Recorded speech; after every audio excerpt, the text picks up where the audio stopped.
Chief adviser injured Nurul হক নূরকে phone দিয়েছিলেন। প্রথমে ওনার ওয়াইফ ধরেছিলেন, তারপরে নূরের সাথে কথা হয়েছে।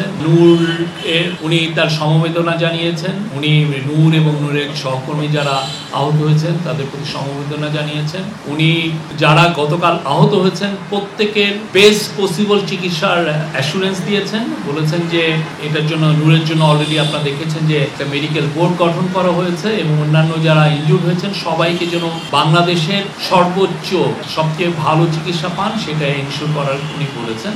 এবং উনি নূরকে বলেছেন যে এই ঘটনার জুডিশিয়াল তদন্ত হবে, উনি ওনাকে জানিয়েছেন। আর যদি প্রয়োজন হয় কারো চিকিৎসার জন্য তা সেক্ষেত্রে দেখা যাচ্ছে যে বাংলাদেশে থেকে বেটার বাইরে চিকিৎসার প্রয়োজন হলে তাকে বিদেশেও পাঠানো হবে, উনি এটা বলেছেন। এখন যে কোনো ব্র্যান্ডের পুরাতন এসি বদলে নতুন ওয়ালটন এসিতে উপভোগ করুন 25% ছাড়।